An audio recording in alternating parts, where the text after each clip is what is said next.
the copyrighted program created by Rio Grande. Los Angeles Police calling all cars. Attention all cars. Broadcast 173 regarding a hit and run. Be on the lookout for a red Ford truck thought to be the machine involved. May have a smashed front end from the impact. Driven by one man. That's all. Rosenquist.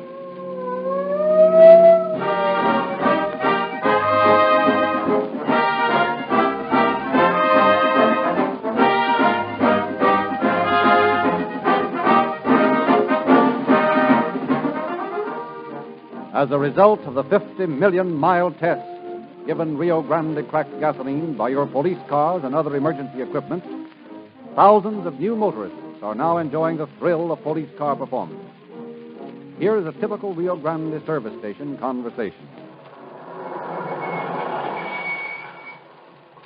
Well, I heard your calling all cars broadcast the other night, and here I am. Well, that's good. Glad you enjoyed it. Oh, that isn't what I mean. Oh, I'm grateful, of course, for the entertainment, but what I really want is some of that police car performance in my car. Well, that's still better. May I fill her up? Oh, about 10 gallons.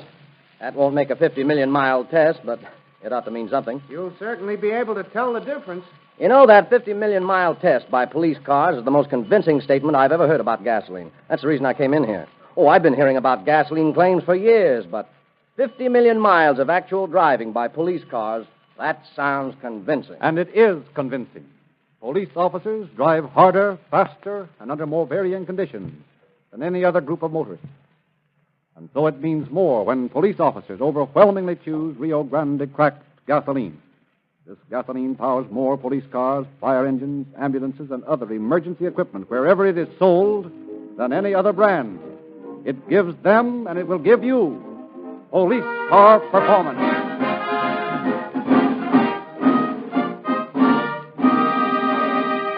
Once again, we present Chief James E. Davis of the Los Angeles Police Department. Chief Davis. Good evening, friends. Tonight, we are varying the type of story usually heard on Calling All Cars to bring you something close to the hearts of everyone. The appalling death list that is already climbing to new heights in the early months of the new year makes it apparent to every one of us that something has to be done to curb the useless loss of life caused by automobiles on our streets and highways. We of the police department have done everything in our power to bring to the minds of the motorists the seriousness of this problem. And now, through the medium of the radio, we are appealing to you as individuals to stop and think before you drive, to stop and think of what it would mean to you were something to happen to one of your loved ones, to realize that the time to do something about it is now, before it is too late and not tomorrow when it may be. Naturally, all traffic fatalities are not caused by hit-and-run drivers. But we have chosen this type of story tonight because we feel it may bring a little closer to home the fact that the police department is active every second of the day and night in its endeavor to stop this mass killing, and because we feel that you, the listeners, may gain some small idea of the seriousness of the situation. Remember, think before you drive. Anticipate an emergency before it happens. And the chances are that when it comes, you will be able to avoid it.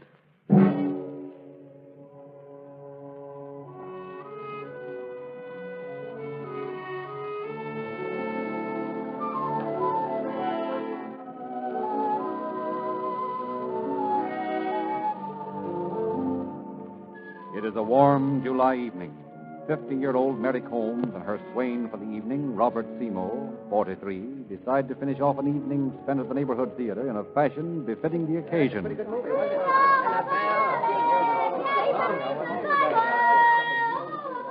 Well, now that we've done the theater, Mrs. Combs, what would you say to a final touch? Something along the lines of perhaps an ice cream soda? Oh, why?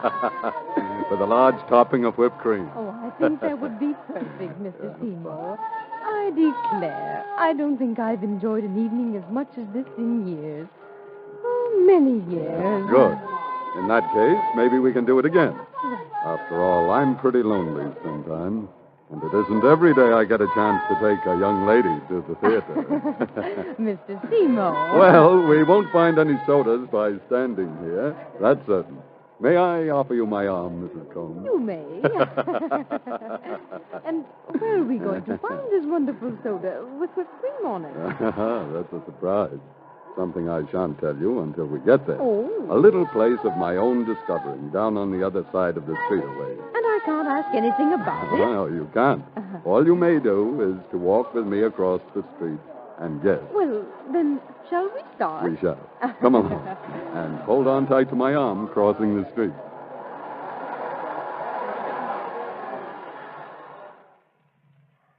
Oh, you know, Roy, pictures like that make me feel all sort of funny inside. Like I want to cry. Only I want to laugh, too. Yeah. Yeah. Say, did you notice that old couple in front of us in the show, Roy? The way they kept kind of looking at each other. Yeah. That's them over by the corner. Well, I think maybe they must be in love, too, Roy. Just like you and me. Oh, only maybe a little different. Oh, they're too old. They don't know anything about love like we do. Gee, look at them. Arm in arm. Like a couple of sweethearts. Just like they weren't old, Roy. Gosh. It makes me feel all sort of sad inside. Yeah. They're going to cross the street at the corner. Look, Ray, they're laughing. Gosh, that'll make you feel funny, too. Yeah, only... Only what, Roy? Oh, nothing. I was only thinking that... Well, you've been talking about them all the time, and I thought maybe you'd be thinking about me. Oh, Roy, I am thinking about you, honest, all the time. Oh, it's just that I can't help watching those two and thinking how happy they are. Like a couple of... Roy! Huh? Look, that truck! It's going to run into them! It's heading right for them!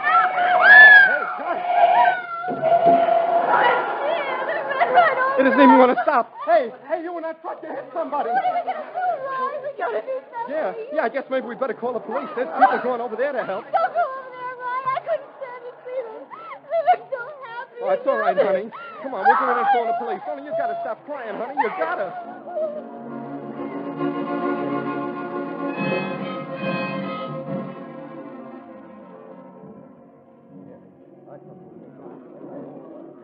I saw it happen, the whole thing. Lord, it was awful. Two of them, aren't there? That's all I could see. Yeah, they got him in the ambulance there. Looked like it was too late for an ambulance from what I saw. Yeah, at least the woman. She was busted to pieces. Must have been hit by the radiator. All right. Doctor, you better get him to Georgia. I'll see what I can get here. Okay, Eddie. Come on, Eddie. Wind her All right, up. come on, you people. Clear away. Let the ambulance get out. Come on, break it up. Break it up. Break it up.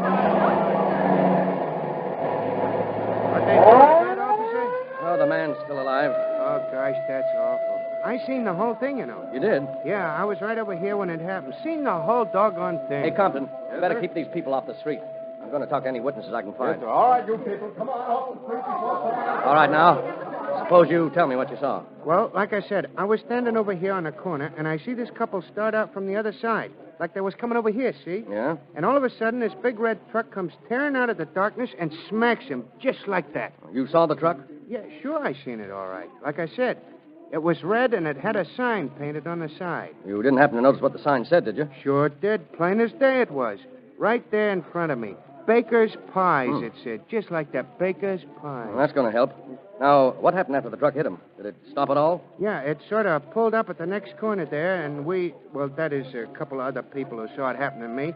We started after it. And as soon as he saw us coming, he popped back in and drove off. You couldn't catch the license number by any chance? No, sir, that was the one thing I couldn't do. It was too dark. Oh, hello, Lieutenant. Cawthorne and I got a call about a hit and run. That right? Yeah, that's right. Where are the victims? Over to the receiving hospital by now. The boys just left. They both dead? Well, the woman is. Can't tell about the man. She was hurled about 80 feet. He was 10 feet beyond that. Can't be in very good shape after that. No, I wouldn't say so. Well... This fellow says that the truck that hit him was red, had a sign, Baker's Pies, on the side. Baker's Pie? Yeah. Well, I know where that outfit is.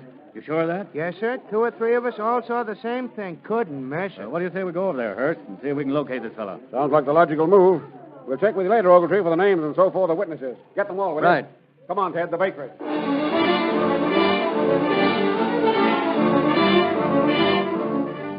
Speeding across town, Hurst and Cawthorne lose no time in getting to Baker's Bakery. And once there, a phone call rouses A.L. Baker, owner of the place, at his home. Brings him to the office, where he answers the officer's questions gives them all possible assistance. And it's going to be quite a job, I'm afraid, Lieutenant. You see, I have 25 trucks. 25. That means that while we waste time checking them, the one we want may be on his way out of town. Well, there's one thing that might help, though. You see, each driver owns his own car, and they aren't all the same make. Yes, and also some of them are in Riverside and others in Long Beach. That'll narrow the field down some. Yeah, some. It'll still leave plenty of them to run down and question, though. Well, here's a list of cars and drivers. We'll go over this together and eliminate all those that couldn't have done it. With that, I guess it's up to you gentlemen to finish the job. I think you're right, Mr. Baker. So before the night gets completely away from us, suppose we begin. Right. Well, now, let's see. Here's one who couldn't have done it. All right, check him off. And here's another. He's in Riverside. All right, check. Webb, I see. He's in Long Beach tonight.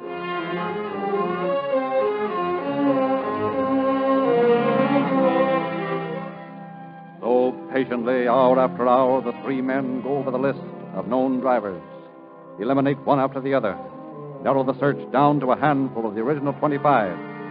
And this completed, they make a minute inspection of the trucks in the garage, find no evidence that would link them with the fatal accident.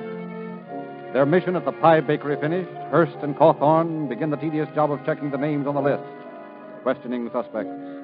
The first address leads them to a place on Virgil Street where two of the drivers, George Walter and Harry Bolin, live. And as they approach the house, sounds of music indicate a party to be underway. Sounds hot. Yeah, too hot for the home of a guy that just killed someone. I don't know about that. People are funny things, Ted. You ought to know. Shall we ring, knock, or just walk in? Yeah, let's knock. Shoot.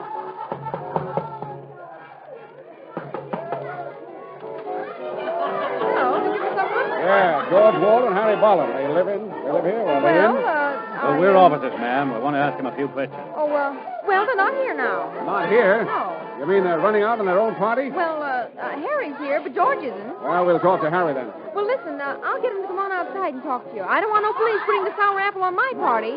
Hey, Harry. Yeah? Come here a minute, will you? Sure thing. Why not? What's on your mind? Say, listen, Harry, these cops want to talk to you about something. Take them outside and do it, will you? Well, I don't know what they want to talk to me about, but okay, what can I lose? Harry, have you a red Ford truck? Yeah, what about it? Did you drive it tonight? Not after I was through working. It's out in the garage. Let's take a look at it, huh? For why? Because somebody driving a red Ford truck killed a woman in a hit-and-run crash earlier this evening, and he hit a man, too. By this time, he's probably dead. Well, I've been here all evening. I still want to look at your truck. Okay, come on around to the garage.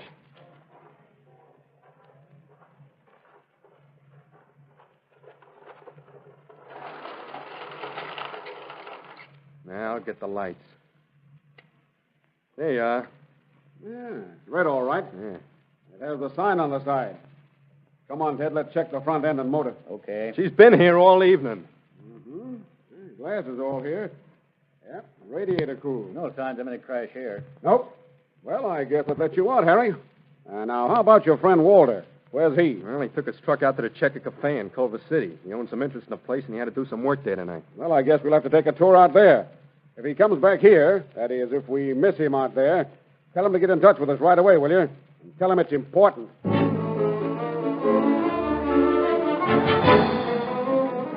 And a short time later, Hearst and Cawthorn pulled to a stop in front of the Checker Cafe in Culver City. In spite of the lateness of the hour, a light inside indicates that someone is still about. Entering, they find a waiter on duty. Hey, George Walter here? George? Yeah, he's back in the kitchen washing dishes. You want I should call him? No, don't bother. We'll go back and see him. Come on, Ted. You George Walters? Yeah, that's right. So what? So I asked if your name was Walters, that's all. Well, you got an answer, didn't you? I'm getting sick of this place. Nothing but trouble all night long. My dishwasher walks out on me, and I got to do the dirty work. And a lot of other things, and then you start popping questions at me. Now, look, buddy, take it easy, will you? I didn't have anything to do with your dishwasher walking out on you. We just want to know a few things. You drive a red Ford truck? Right. For the Baker Pie Company, is that right? Right again. Well, we want to see it. Well, that's tough on account of it isn't around here. Yeah? Where is it? Well, I loaned it to a guy tonight. Who? His name's Paul, if it makes any difference. It might. You see, Walter, your truck ran down and killed a woman tonight and then drove off. Huh? Naturally, if you weren't driving it, your friend Paul must have been. What? Yeah, that's right, Walter. Well, I gave him the truck about 8:30 to drive to the brewery for some beer for a party I was having. And you haven't heard from him since? Why, no, of course not. Why, of course not? Well, I mean, just I haven't seen him since, that's all. Say, what's this Paul's last name? I don't know. Well, I'll tell you, Walter. We're going out and find this Paul fella. But just in case he comes in here with that truck, telephone us right away. Understand? Yeah. Yeah, I understand all right. If he comes back, I'll be here washing dishes.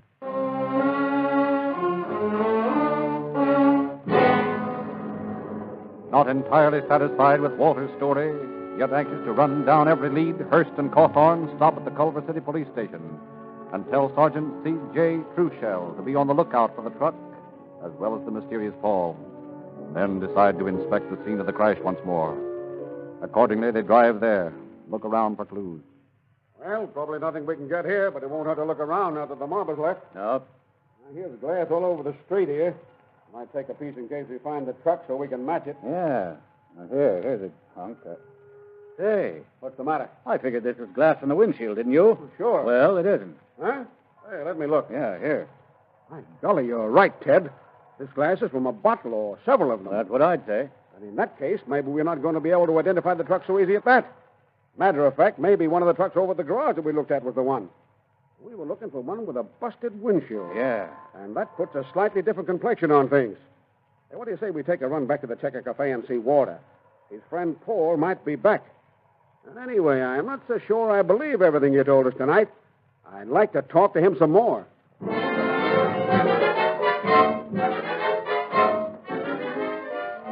But as they approach the vicinity of the Checker Cafe, Cawthorn suddenly grabs Hurst's arm, points to an object down the street a little ways. Larry, look. Up ahead of us there. Looks like a truck. Yeah, it is a truck, and it's painted red. Oh, it couldn't be that we found our pie truck. Pull up alongside here. We'll look at it.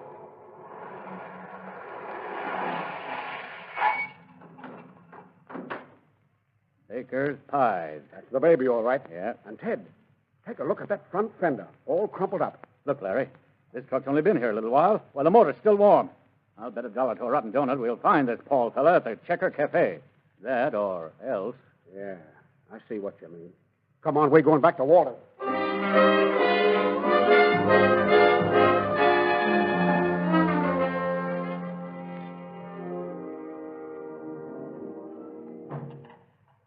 Well, Walter, how you doing with the dish situation? Huh?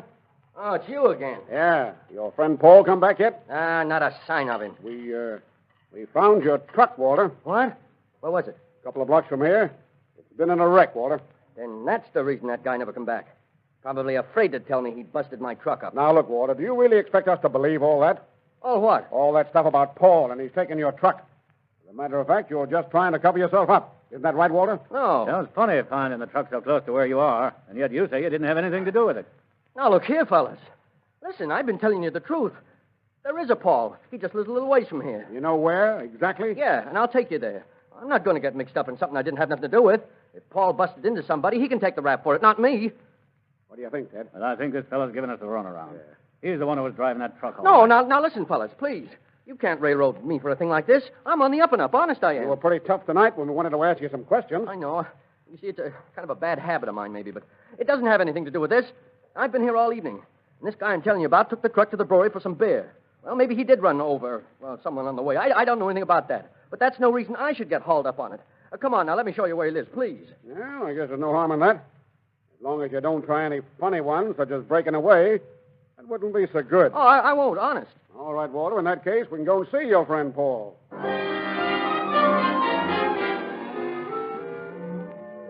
With Walter sandwiched between them in the front seat of their car, Hurst and Cawthorn drive slowly in the direction given by him.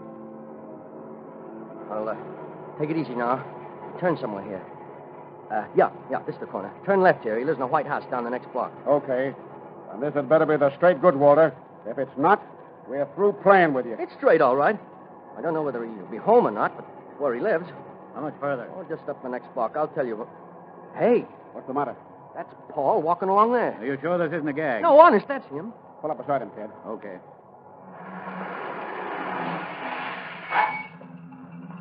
Hey, you. Wait a minute. Huh? Your name, Paul? Yeah.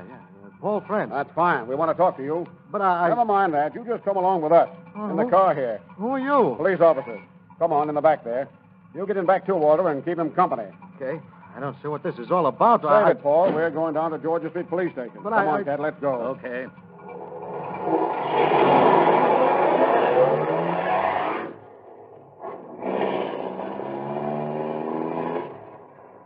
Well, was it hot enough today for you, Ted? Huh? Papers say it hit a new high at noon. I sure hope it keeps up till Sunday. That's my day off, and I'm going to take a swim at the beach. Say, what are you... Oh, yeah, of course. Yeah, it was plenty hot. Say, how about me going to the beach with you Sunday? Sure, why not? We can get a swell day in, a little swimming, a little sunburn, some good old hot dogs. Sounds fine.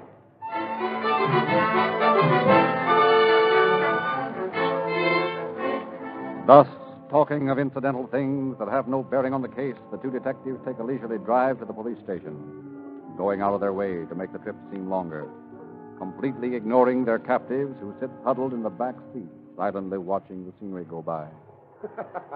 I told you all along you were crazy to buy that car. You really got stung. Probably done better in a junkyard. Hey, listen, I don't have to keep dumping oil in it the way you're doing that hack of yours.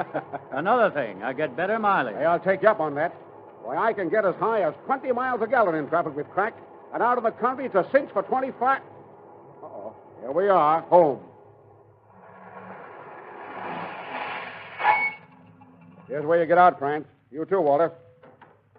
Follow me. All right, in here. Collins. Yes, sir. Take care of this fellow, will you? Yes, sir. You're staying here, Walter, and you're coming with us, Franz.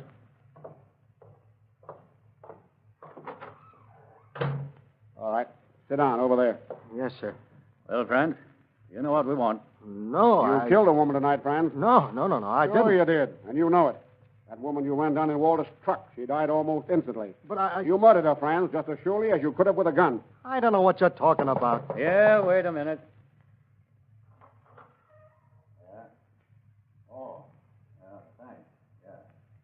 Thanks. Well, friend, you made a double. The man you hit just died. Well? I didn't do it. You borrowed Walter's truck tonight, didn't you? No. You had it at 10 o'clock, didn't you? I don't remember. No, I didn't have it. Walter says you did. No, I didn't.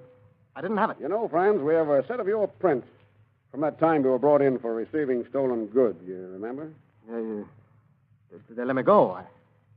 I showed them I was innocent. That's right, Paul. And this case hasn't anything to do with that one either. But nevertheless, we have your prints on file, and we've got an expert checking them against prints found on the murder truck.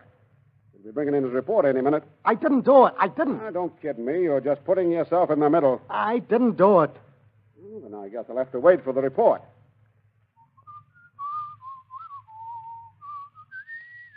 You sure you don't want to talk? Haven't anything to talk about. Nothing to talk about, eh, Paul? No.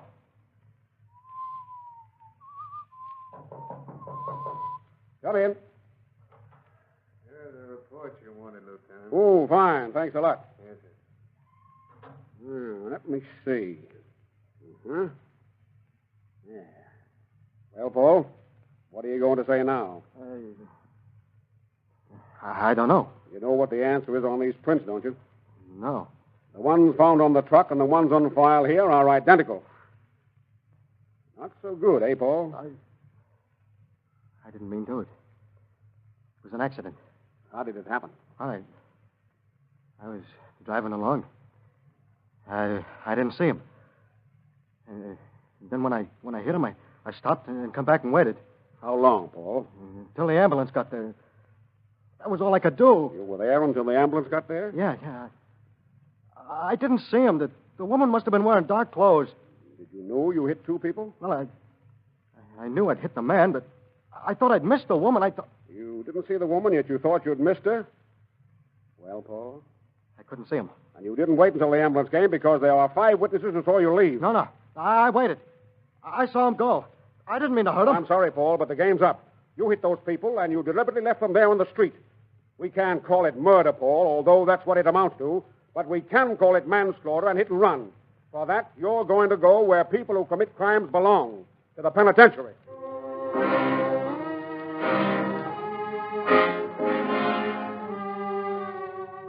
And after a short trial, on the morning of November 29th, 1935, hit-run killer Paul France, tense, white-faced, stands before Judge Baird, listens to the words that will ring in his ears forever.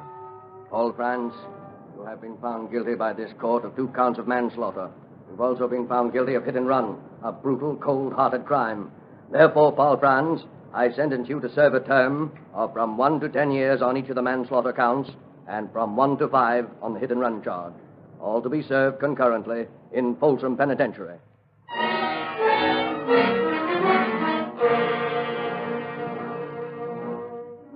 So, in this case, justice was done, and Paul Franz discovered the irrevocable fact that you cannot ignore the laws of society and not pay for it in the end. And remember, it isn't the original accident that creates a crime many times. It's the actions of an individual afterwards. The law reads, in case of an accident, stop and render assistance if humanly possible.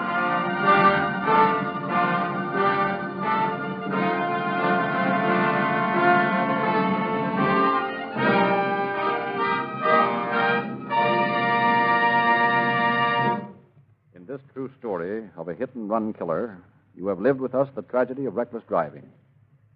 Rio Grande deplores this modern condition and dramatizes it in the hope that automobile drivers may be induced to exercise care and consideration in their driving always.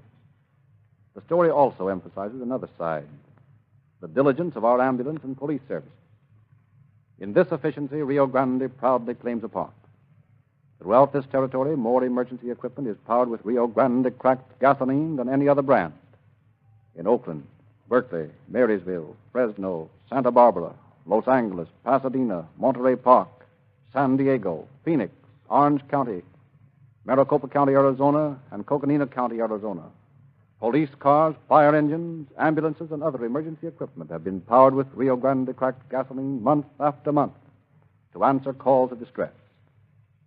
Many of them are lubricated, too, with Sinclair motor oil, the fitting companion to Rio Grande cracked gasoline in providing police car performance.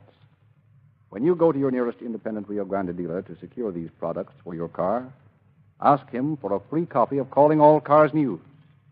Learn how you can earn 1,000 gallons of Rio Grande cracked gasoline by helping police catch criminals. Get your free copy tomorrow.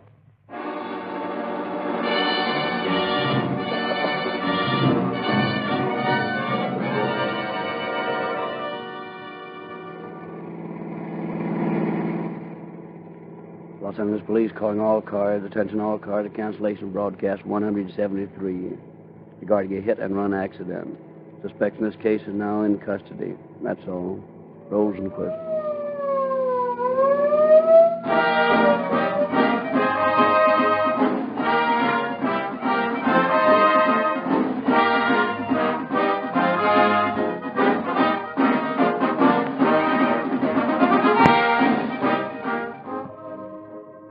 This is Frederick Lindsley saying good night for Rio Grande.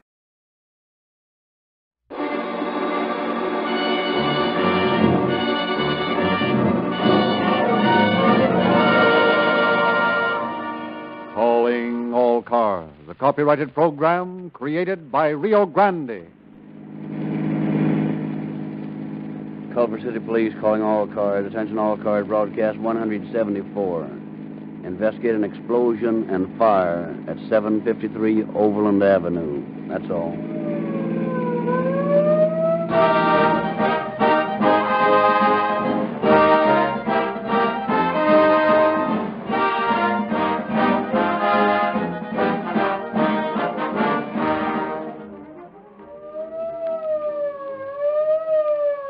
The scream of an ambulance. The roar of a police car.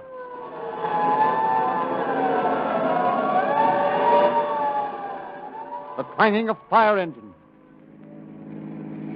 50 million miles a year they drive. 50 million miles a year with Rio Grande cracked gasoline. They start, stop, cruise slow, long, economical miles.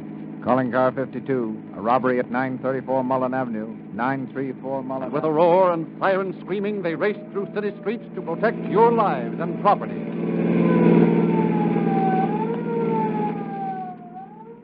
Rio Grande is pardonably proud of the distinguished service rendered only by cracked gasoline in powering more police cars, fire engines, ambulances, and other emergency equipment wherever it is sold than any other brand. No other test for gasoline compares with this yearly 50 million mile record. It is the most conclusive, convincing proof of quality ever presented to Western motorists. The exclusive Sinclair refining process is responsible for this difference between Rio Grande cracked gasoline and ordinary brands.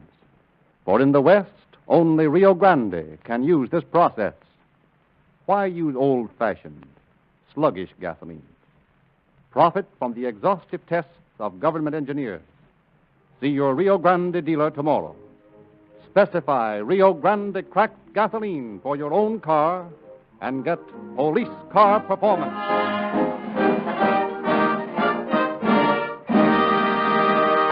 Tonight we have in the studio Detective Lieutenant R.F. Lynch, head of the Detective Division of the Culver City Police.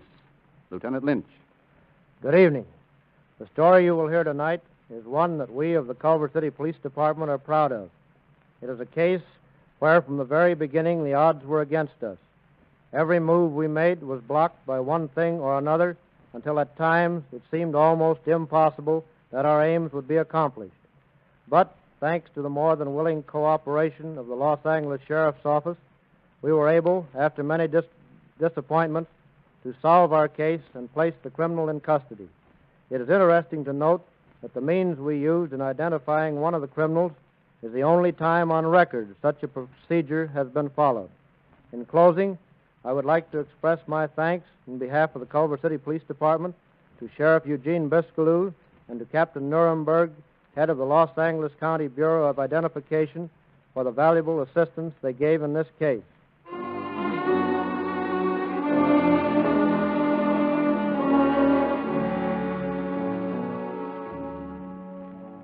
December 9th, 1928, shortly before 10 p.m.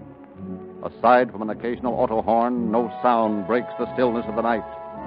Culver City has settled into the peaceful quiet of a slumbering community. Inside a large and apparently deserted barn on Overland Avenue, just outside the city proper, the figure of a man can be seen moving about in the dim light cast from one green-shaded electric light bulb. All about him, huge tanks cast eerie shadows, give forth a strange odor. Pausing for an instant before one of these, the man reaches into his pocket, extracts a cigarette, reaches again, returns with a match. For a moment, he stands looking about. Then, with a quick gesture, strikes the match on the nearby tank.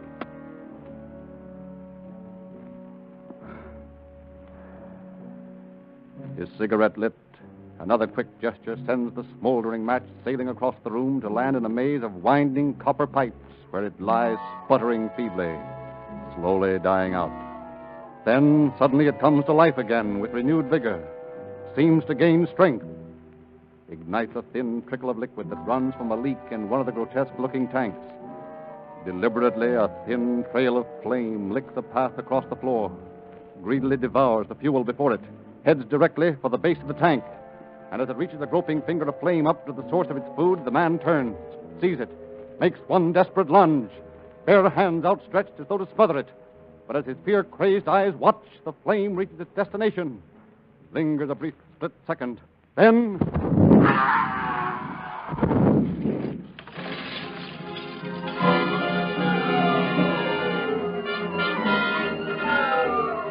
Residents for miles around, hearing the ground-shaking explosion, rush from their homes, find the sky tinged with red as huge flames shoot hundreds of feet into the air above all that remains of the old barn. And in the fire station, an alarm bell informs Fire Chief Frank Wilson of the explosion, galvanizes to sudden action every available piece of fire equipment.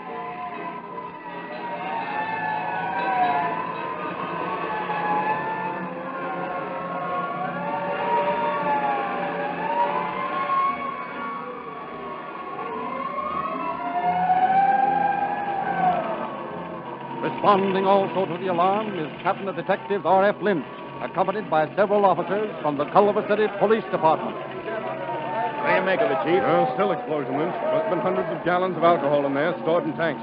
Still plenty left. I heard someone screaming in there, officer, just after the explosion. I heard it. You sure of that? Yeah, I know it was someone screaming. There couldn't be any mistake about it. It was awful. Not much chance of anybody being alive inside that furnace. Well, looks like a clear space there. The fire hasn't reached yet. Might get in if we hurry. Come on, let's go. Right.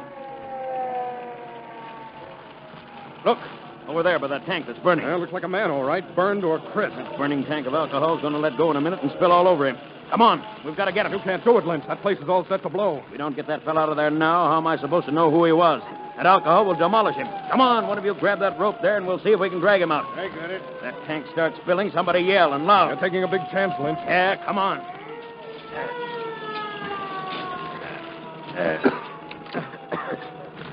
Here, get this rope around his feet, and we can drag him from a safer distance. It's getting too hot, Lynch. There. Now let's get out of here. Come on. Hurry. This is all right. Now give me a hand with this rope. Set. Heave. Hurry it up, Lynch. That tank's coming down. Yeah, I see it. There he is. Okay. Now, if we can carry him outside, we'll see what we got. Practically nothing, if you ask me. You'll never get an identification of this one. Save your breath, Ed, and give me a hand here. Easy. There. Now, come on. Let's get out of here before the whole place falls down.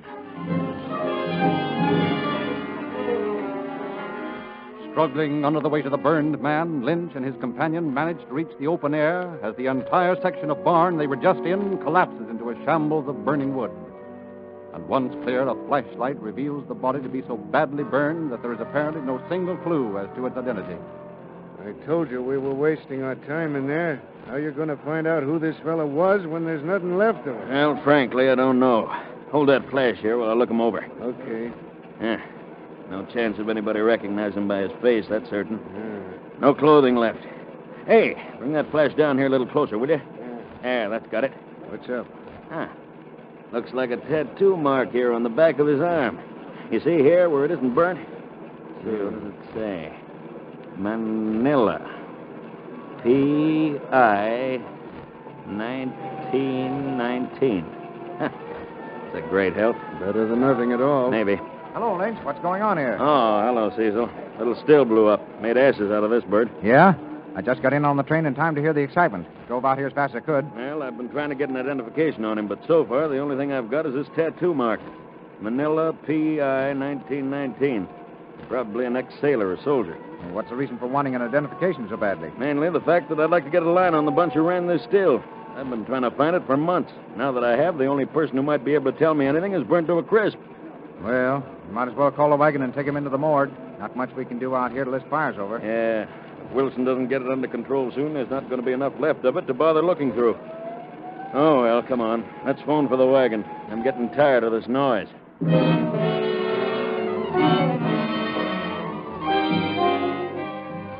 For several hours, Chief Wilson directs his department in an attempt to extinguish the alcohol-fed blaze. And finally, as the first rays of the morning sun announce a new day, the last flame gives way in its stubborn battle and subsides into a smoldering ruin. And at the morgue, Captain Lynch and Captain Cecil Trushell, head of the motorcycle division, mull over the burned body and make another vain attempt to find some bit of identification. Oh, this spot on his back looks as though there'd been more tattooing, Lynch. Yeah, but what does it say? That I couldn't tell you. That's the trouble. Aside from the one bit of tattooing on his arm, which does us practically no good, we have absolutely nothing to go on. How about fingerprints? I wonder if we could get anything there. From those fingers? Not a chance. Nothing left to print with. Well, looks kind of hopeless. Listen, Cecil, I've got an idea. How about us calling up Sheriff Biscoe, who's in Los Angeles, and seeing if he can help us?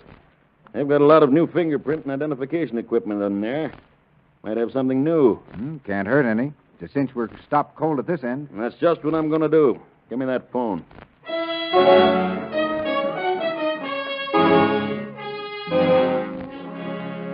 Thus, in response to Lynch's call, Captain Nuremberg of the Identification Bureau drives to Culver City, pulls up in front of the morgue, and once inside, he meets Lynch and Trushell. Well, not much to go on, is there? Not much. Now, let me see these fingers. No chance of a print. Yeah, that's what we figured. There's one small chance, though, that we can try. Something I've never done before. What's that? Attempt to restore the skin of the fingers to normal by soaking them in alcohol and powdering them. You think it might work? I can't say definitely. I know that it's just possible. But it will be experimental completely. Well, for me, I say let's try it. If it works, we're ahead. If it doesn't, what have we lost?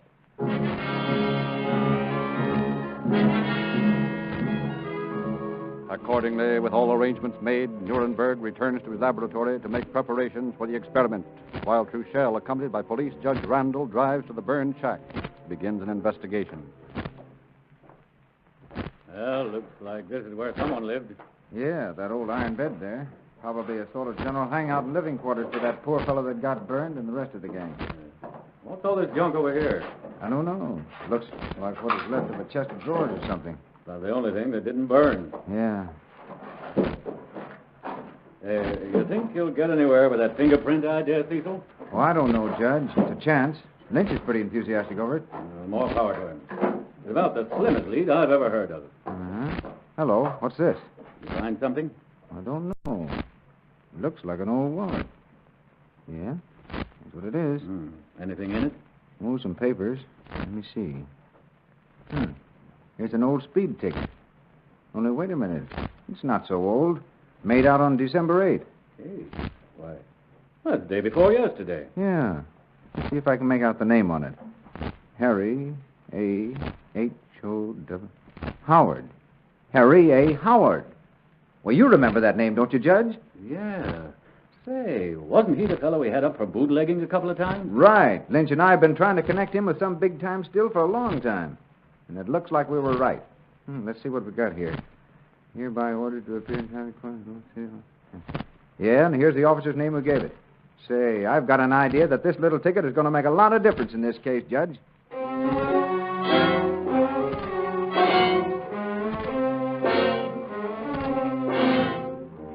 And a quick check with the Los Angeles traffic officer proves conclusively that the Howard on the traffic ticket and the Howard Truchell knows are one and the same man. With this knowledge, Truchell hurries back to Culver City, informs Lynch of his discovery.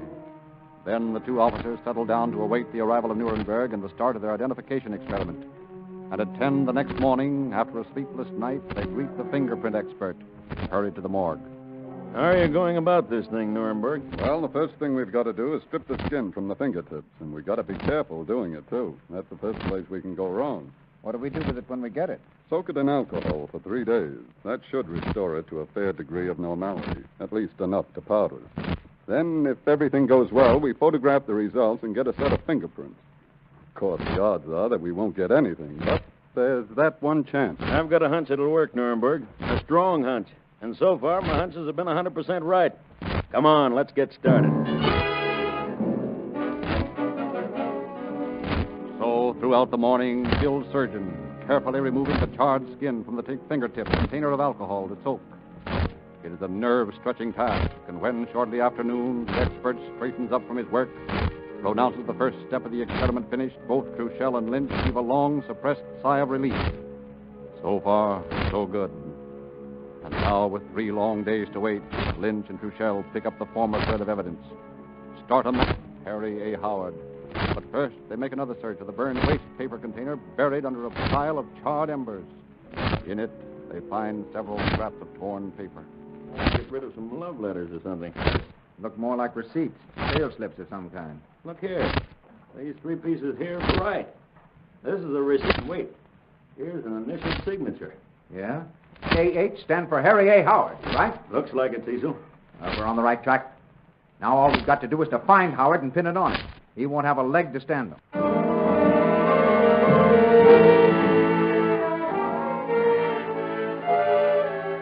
But finding the ex-bootlegger, Harry Howard, isn't as easy as it seems. For 2 days, the men track down all his known haunts, find the same answer. Howard has not been seen for some time.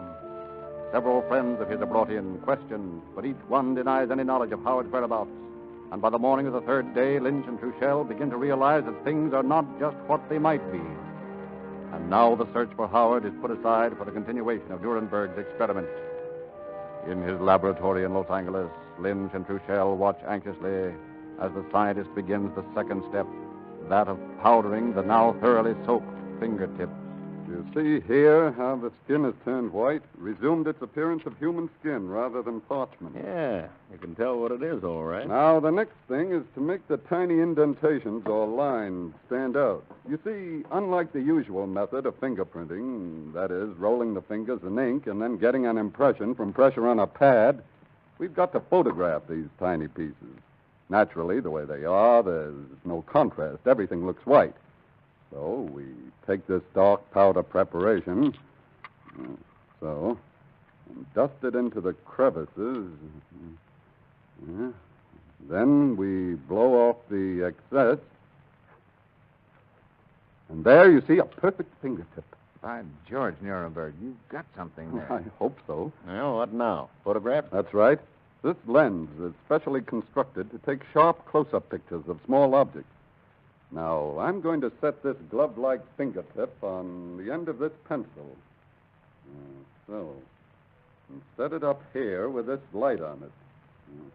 Like this. You mean you're going to have to set each one up like that and take a picture? That's right. Slow, but if it works, sure.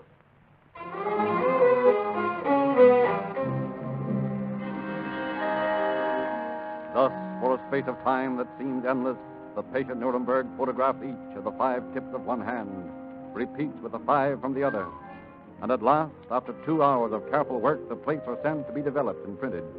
Impatient for the results, Lynch and Truchell go with them, watch quietly as the negatives are developed, wait eagerly as the first carbon print begins to trace a pattern on the white sheet of photographic paper.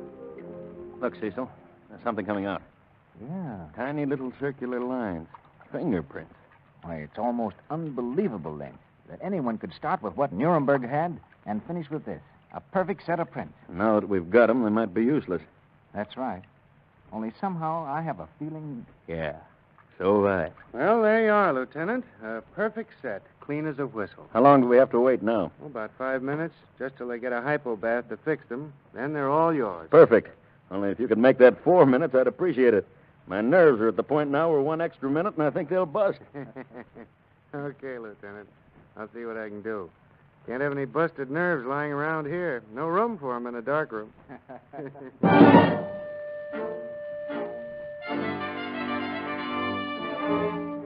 And in the allotted time, Lynch and Truchell find themselves in possession of the long-awaited prints.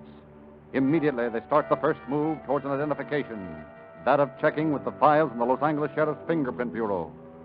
Also, a copy of the prints with a description of the tattoo marks found on the dead man's arm is sent to the War Department with a request for information regarding same. And in a short time, their search of the files comes to an abrupt end as a card bearing the name James C. Duane. And an identical set of fingerprints comes to light. Every classification is identical. Under the name, there is a line which reads, held for San Francisco police in connection with diamond theft. Obviously, their dead man is no other than one James C. Duane, ex-diamond thief.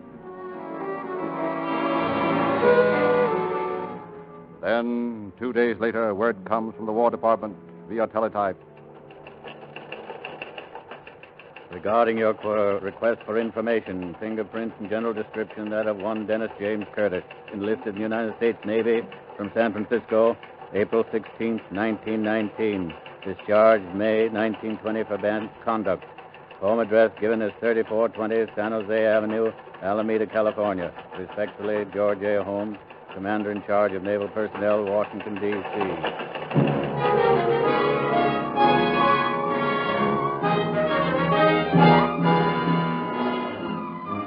And in response to a telegram, Duane, alias Curtis's father, makes the trip down from Alameda, identifies his son's remains, and puts an end once and for all to all speculations as to his identity. And Lynch and Truchell begin a minute search for the missing Howard. But this time as before, their efforts are blocked at every turn. No one knows where Howard is. No one knows anything about his connection with the burned still. No one apparently knows anything, and at last, after 2 months of constant seeking, the officers conclude that their man has left town for good, relax in their search. Then one day, Lynch receives a call from a constable he knows, a call asking his assistance in staking out a house in the West Adams district in order to catch a man wanted on a theft charge. Accordingly, Lynch drives over, meets the constable. Casually, he looks over the arrest warrant, then suddenly stiffens to attention. Hey, is this the fellow you're going after? Yeah, why? Harry Albitz. Harry Howard's brother-in-law. Yeah, who's Harry Howard? A gent Truchell and I have been looking for months. He's the lad behind one of the biggest steel outfits in town. I've got a warrant for his arrest right in my pocket. Been carrying it there just in case I happen to run into him sometime. I see. What's this Albert's got to do with him? He was mixed up with him in a couple of bootlegging raps we nabbed Howard on. Claims to be his brother-in-law. Nice family. Albert's is wanted for auto theft in Los Angeles. Yeah, let's get out to this house. I'd like to give it the once-over and see if I can get a lead as to where Howard is. That's one person I'm anxious to get my hands on. Probably won't find anything. People like this aren't apt to leave their calling cards lying around. However, I still want Albert, so let's go.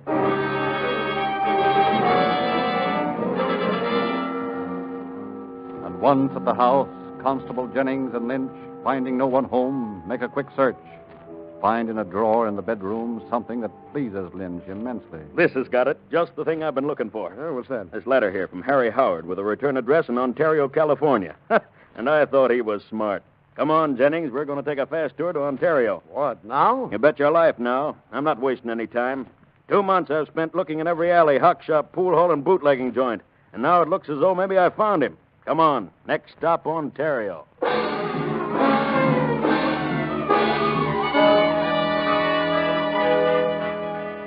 Not wanting to waste the time necessary to return to Culver City and locate Cruchelle, Lynch and his companion, Constable Jennings, start a mad drive to the foothill town of Ontario. Mile after mile, they drive at breakneck speed, and inside of 30 minutes, they pull to a grinding stop in front of the Ontario police station. A brief stop there, long enough to enlist the aid of a local officer, and they resume the journey, this time stopping down the street from a small white house bearing the address found on the letter. Quietly, Lynch makes the plans, issues instructions. Now, there's no way of telling how many we're going to find in there. But the way I've got it figured, if we surprise them, we'll have a good chance of grabbing them before they know what's happened. Well, it sounds logical, no? Jennings, suppose you take the west side of the house. Right. You the back door. I'll go in the front way. Right. When you hear me inside, you come in through the back door fast. If they start out first, nail them. Don't let anyone get away until we know who we have. Understand? Perfect. Okay, and be careful. I don't know much about this Howard lad, but I understand he carries a gun, and he isn't particular who he uses it on. Keep that in mind. Yeah, don't worry. I'm not anxious to get filled with lead. Okay, then. Let's go.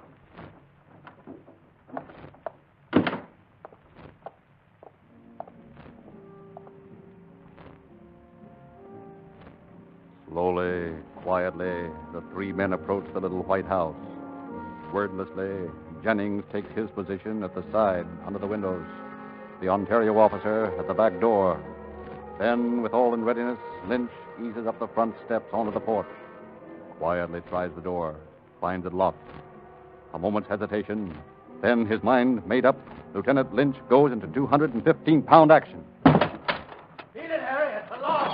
Here we are. All of you. The house is surrounded. Says you, copper. Round up these people, Jennings. I'm going after Howard. All right. All of you, keep away from those shotguns or you get hurt. Come on, you keep away from those guns.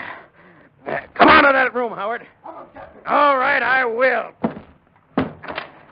All right, Howard, drop that gun. I'm not. I said drop that gun. Lay off me, you big flatfoot. Stop playing games, and I will. Lay on you. You ready to go with me now, Howard? You haven't got anything on me. No? Well, take a look at this warrant. I've been carrying it for about 2 months now, just waiting for this moment. We know all about you. Got your autograph on a couple of pieces of paper that are good for about 10 or 15 years in the pen. What do you think of that? I think you're nuts. That's all right, too. Only think this over. We know you're the gent behind the still that blew up. We know that because we found your signature all over those sales slips. I thought everything burned. Come on, Howard. That did it. Let's you and I talk it over on the way back to jail. All right. I'll talk. And I'll tell you some things that'll surprise you, too. Things that'll surprise you plenty.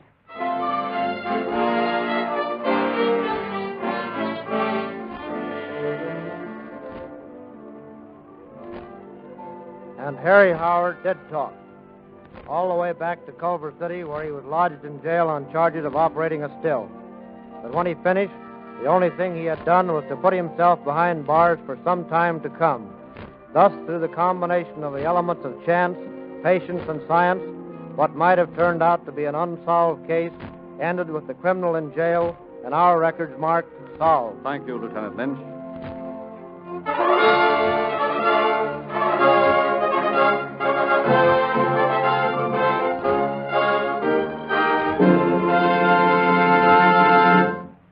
Rio Grande Cracked is known as the gasoline of police car performance in the emergency equipment of the second largest county in the United States, Coconina County, Arizona. The largest city in the West, Los Angeles. Oakland, Berkeley, Marysville, Fresno, Santa Barbara, Pasadena, Monterey Park, San Diego, Santa Barbara County, Orange County, San Diego County, Las Vegas, Nevada, Phoenix, Arizona, Maricopa County, Arizona, and many, many other cities and counties. Wherever you buy Rio Grande cracked gasoline, you can buy Sinclair motor oils, refined from the highest priced and oldest Pennsylvania and mid-continent crude oils. They're de-waxed, de-jellied, super refined, and made available to you at all Rio Grande stations in tamper-proof cans. Whenever you buy Rio Grande cracked gasoline, get your copy of Calling All Cars News. You'll enjoy the featured articles, pictures of wanted criminals with rewards up to $10,000. Get police car performance with Rio Grande cracked gasoline and Sinclair motor oils at your independent Rio Grande dealer tomorrow.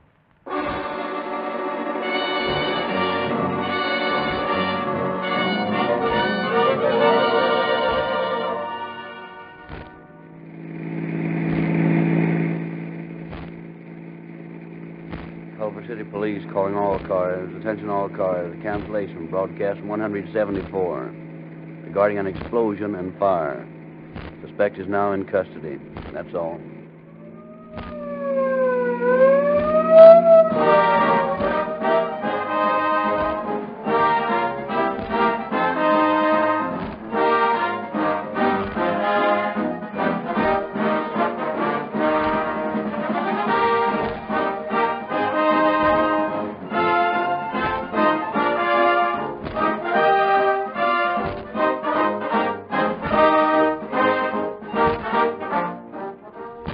This is your narrator, Frederick Lindsley, bidding you good night for Rio Grande.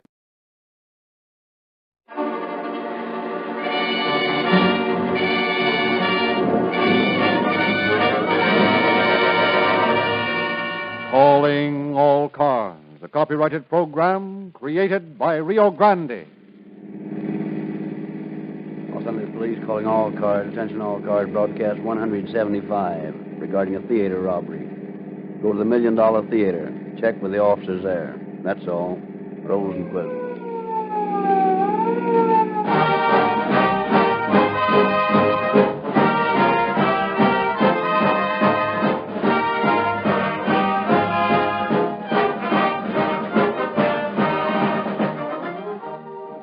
Do you remember this saying?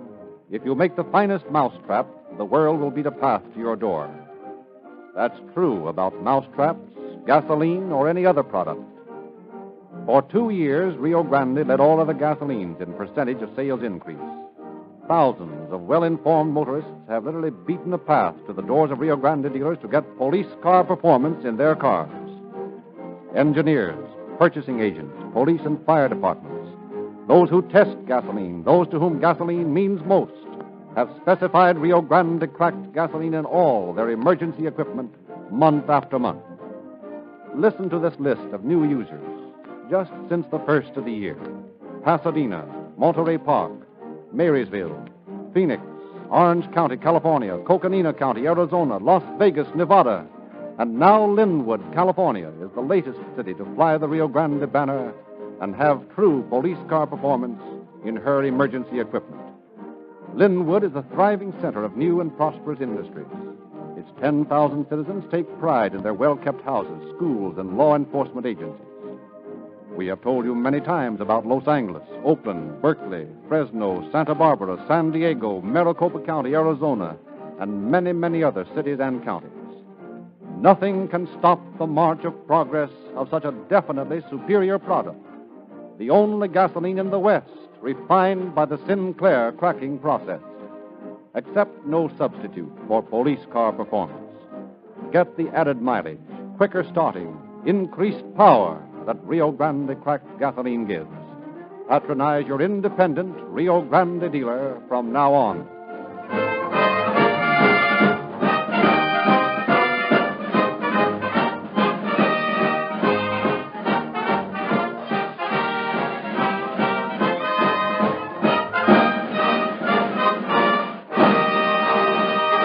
Once again, we present Chief James E. Davis of the Los Angeles Police Department. Chief Davis. Good evening, friends.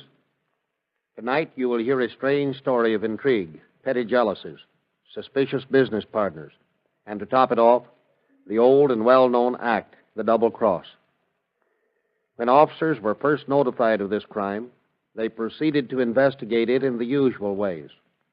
But after a few hours of answers that made little, if any, sense, they were forced to rely on their own powers of deduction. Even then, they found themselves faced with one of those unusual situations where every time a lead started to develop into something, it suddenly, and apparently with no reason at all, came to an abrupt end. It is a story like this that illustrates so well the patience and vigilance of the modern police officer. He has a job to do, and until that job is marked solved, his efforts never cease. He may put it aside for another case, but always, hidden away in some portion of his mind reserved for that, the driving thought remains: complete the case.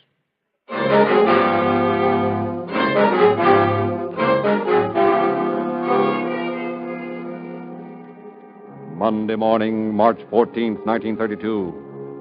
Standing before the huge safe in his office, Manager George Evans pauses an instant in silent gloating at the thought of the sight that will greet his eyes in a moment. Inside the safe, more than $3,000 in bills and silver, the weekend receipts of his theater. Then, shaking off the momentary preoccupation, he kneels, consults a small slip of paper, begins twirling the glistening silver-plated dial to its appointed mark. Left, then right, then left again. Suddenly, a small click of falling tumblers, a twist of the handle, and Manager Evans' face gleams with satisfaction as the door swings open. There. Now, this little door. And there it is. Oh. Why? Well, it's got to be here. Good Lord. Kropotkin. Kropotkin. He knows the combination. He was here first this morning. Kropotkin. Kropotkin! Yeah. Come in here. Come in here quickly, Sam. What's got into you, George? What's all the shout? George, what's the matter with you? The safe. Look for yourself. The safe? Gone. Everything gone. It couldn't be. That's impossible. Impossible, is it? Well, look for yourself, Sam. First I lose money on investments, then I lose money in the theater business. Now I lose money from my safe. How could it be, George? Only two people know the combination. Yes. You are one of them, Sam. You also. We should call the police. Yeah. They will want to know things, Sam. I want to know some things, too, George. You call the police. All right. Hello? Get me the police, please. Yes, that's right. The police. I want to report a robbery. Yes, that's right. A robbery.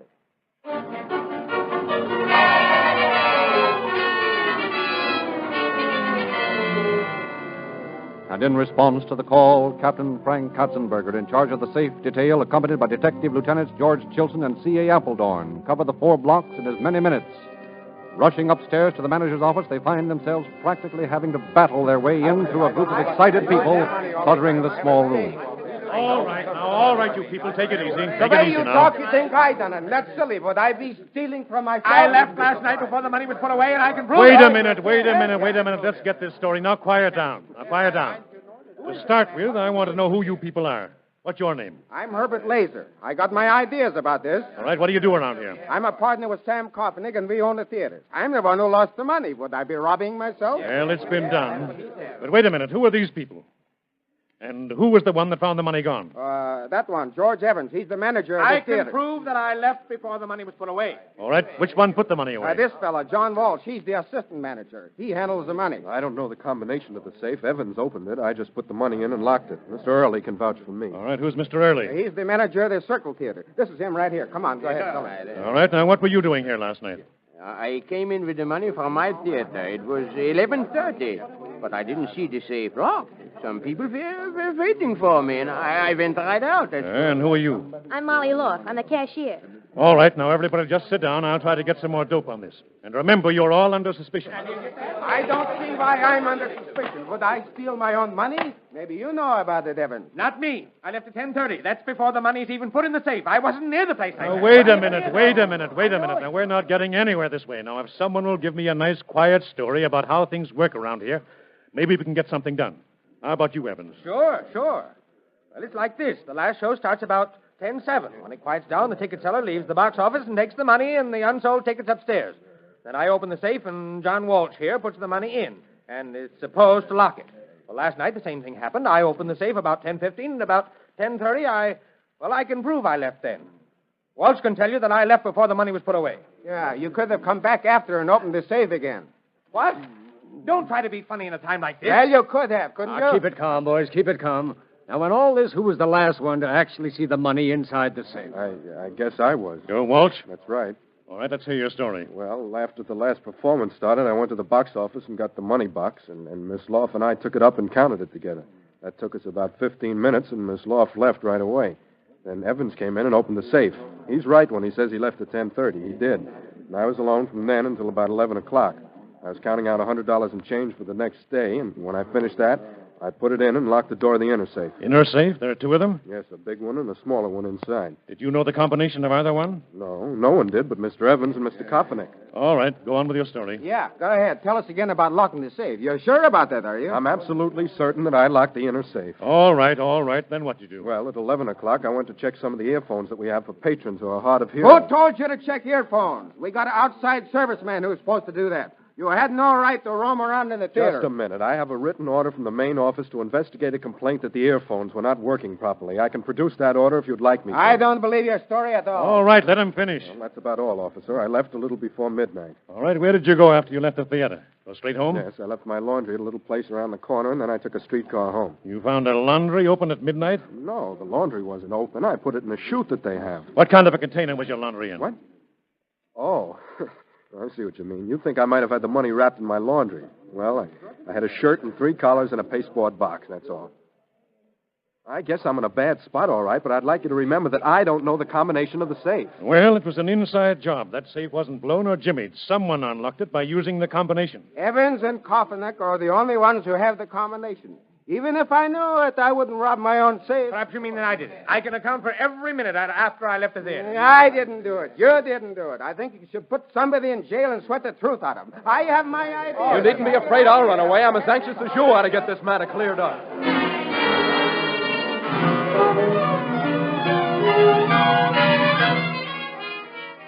Laser, Evans, and Walsh are taken to headquarters, where each man is questioned thoroughly, but for no gain. The most intensive grilling fails to shake their clashing stories. Walsh repeats that Evans and Kropotkin are the only ones who know the combination of the safe. Laser advances the contention that Walsh failed to put the money in the safe at all. Evans simply states that he can prove that he left the theater before the money was put away. The men are released, and officers Katzenberger and Appledorn go farther afield in their quest for facts. The owner of a candy store tells of seeing Walsh acting suspiciously near the theater on the night of the robbery. The employees of the theater claim that Walsh is innocent. The fact that Evans and Kropotkin are losing money suggests the robbery might have been performed for the insurance that would be collected. Facts, suppositions, personal feelings all into the case. All lead nowhere. It develops into a hopeless tangle.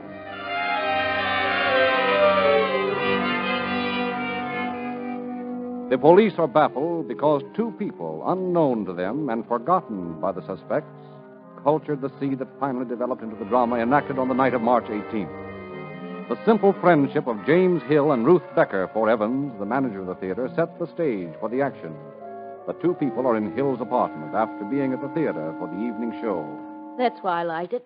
It was sad the way they ended it, but, well, I don't know. It was right, I think. Yeah, it was good, all right. Say, why did you give me that funny look after the show when we were with Evans in the office? I don't know.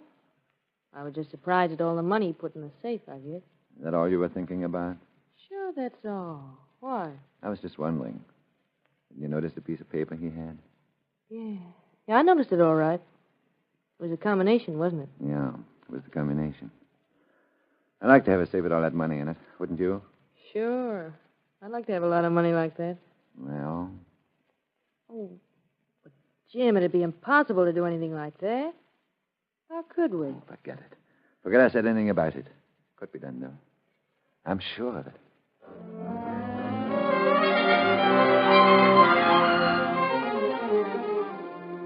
Time passes. The thought of the money in the safe grows in Hill's mind. And then one afternoon, the three are together in Hill's apartment. Evans is sitting on a couch, drowsy, after a lunch prepared by Ruth Becker, who is in the kitchen washing the few dishes used. Hill slouches in a chair looking out of a window. What time is it, Jim? A little after 2. Sleepy? Yeah. And I have to be back in the theater about 4. If I go to sleep, will you wake me? I can hardly keep myself awake. Sure, go ahead. I'll wake you about 3:30. I'm kind of sleepy myself. Well, don't forget to wake me up.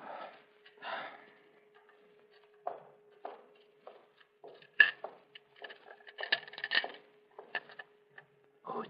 Yeah? I've been thinking. We can get that combination now, I'll bet. He's dead to the wallet. You think we can get away with it? Sure, it's a cinch. He keeps it in this billfold. His coat is lying open. It's in the inside pocket. Yeah, but how about the key? So we can get into the theater. That's in his pants pocket. I think I can get that, too. You want to try? Sure. If I get the key, you'll have to undo the locksmith in the corner and have one made just like it. You game to try? Well, yeah, if you think we can get away with it. Okay. You stay here and I'll see what I can do. If I make it, we'll be rich and nobody will even suspect us.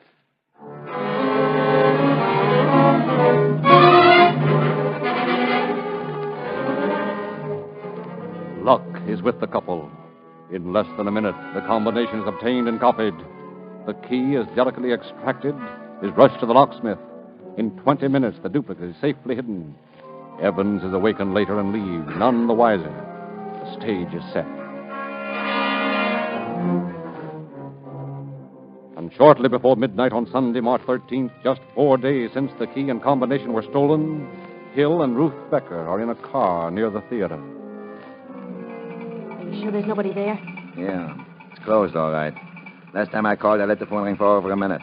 There's nobody there. Well, don't you want to drive around the block once more? No, it's all clear. What's the matter? Are you losing your nerve? Been around the block about 6 times. Oh, no, I'm not losing my nerve.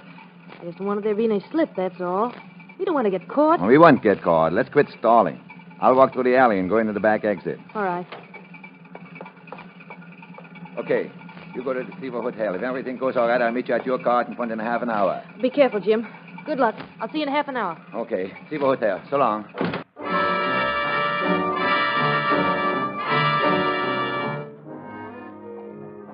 Taxi! Taxi! Right here! Taxi!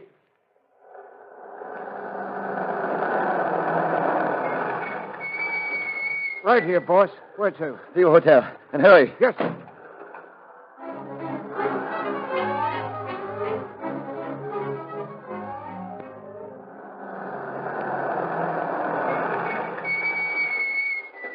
How much do I owe you? Just 35 cents, boss. Okay, here. Keep the change. Thanks.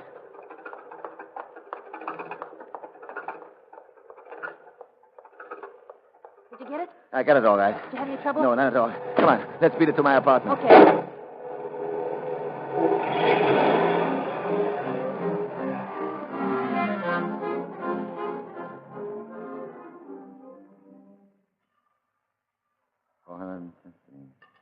$450.50. 451.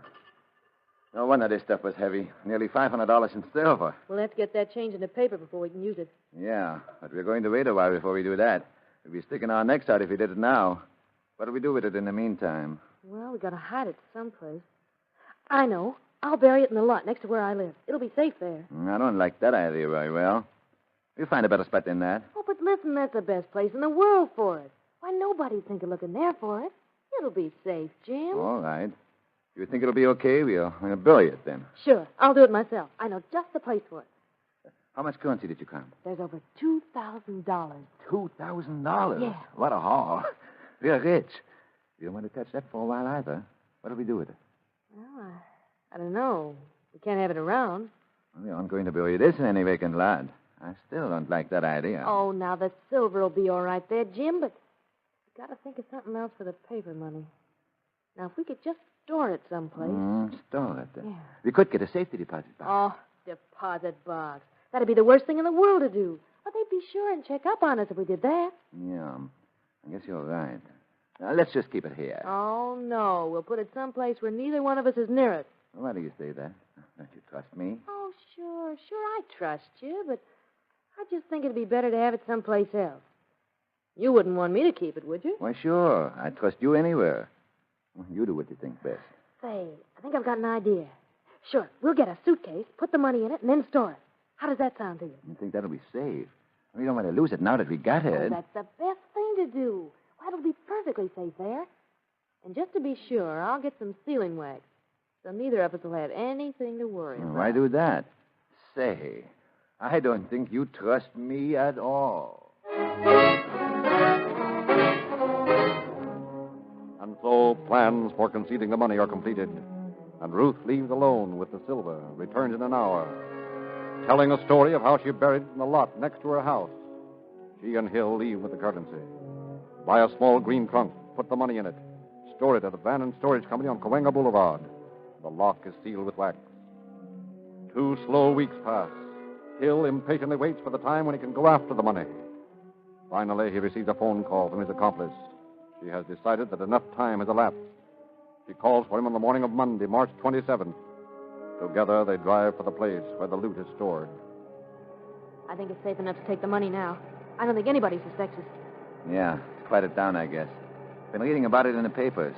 2 guys are going to lose their jobs. I almost sent a letter to the police to tell them not to let the boss fire these 2 guys. Seems too bad. Listen, don't worry about them. You worry about us. We may get caught yet. No, we won't get caught. I'm sure be glad to get my hands on that dough. I'm broke. Oh, well, it won't be long now. We'll have plenty of money. Gee, I hope nothing happens. What could happen? Nobody knows we got the money stored. Nobody even knows we got the money. What's there to be afraid of? I don't know. I just got the willies. I'm kind of scared. Well, you don't need to be. You don't even have to get out of the car. I'll go get it myself. Oh, gee, that's swell of you. I'd rather have you get it anyhow. I feel kind of funny. Well, here we are. I'll pull up in front of the building and wait right there for you. Yeah, pull right over here. I'll only be a minute. Okay. Here I go. In a few minutes, we'll be rich. It's funny. I got just about to pay the storage bill. Isn't that a laugh? In a few minutes, Hill emerges, the small green trunk clutched tightly in his arms. But suddenly... There he is. Get him. After him. Get this trunk. Come on, give me that trunk. Come on. Jim! Jim, come here. It's the law. Hurry, come on, drop the trunk. Leave it. You'll get caught. It's the police. Get him. Don't let him get away. Come on, let's get going.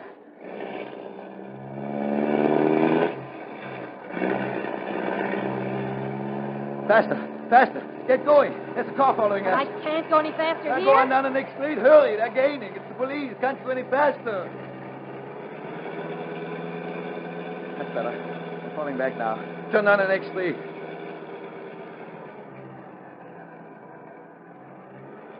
Well, I guess we got away. Gee, I'm a wreck. Sure, it's a lucky break. I don't know how we got away from them. Now, what are we doing now? Oh, I don't know. Better get away from here. We ought to get rid of this car. They must have got the license number. We better get rid of it. Oh, I'm not worried about that. I don't think they got the number. I'm not going to do anything about that. I hope you're right. If they were good cops, they got the number all right.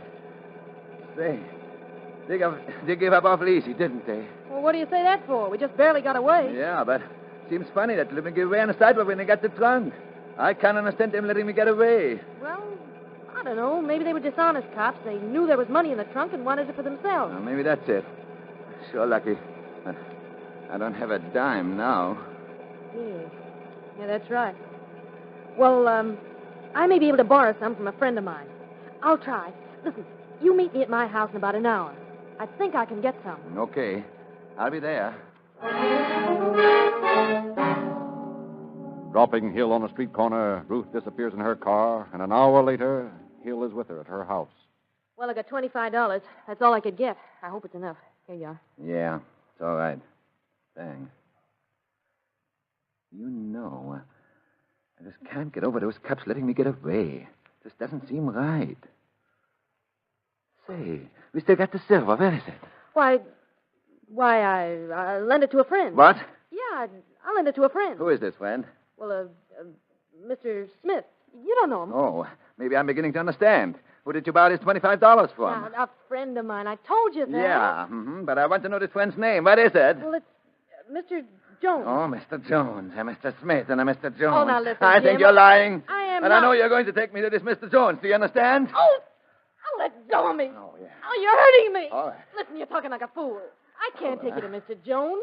You don't want him to know I bought it for you, do you? I want to know plenty. I want to know where that silver is. I want it. I want to meet those cops of yours. Let me get away. Listen, You're Jim. lying to me. I've been framed. You never crossed me. You're dirty, lying liquor. I'll call the police. Oh, okay. All right. You call them. I'll fix it so you can really call them. I'll wreck this place. Stop Oh, it. I'll fix you. You double-crossed me, huh? All right. Go on. Go on. Call the police. It's safe for you. Not me. I'll call them. And radio officers Otto E. Frank and H.W. Walquist, responding to a call reporting a wild man, bring the screaming, cursing Hill to the burglary detail office. He'll be faced by Night Captain J.B. Curtis.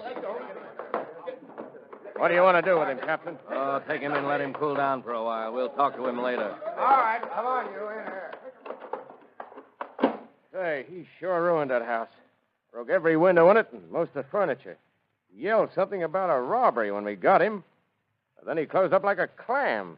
He acted like a crazy man all the way down.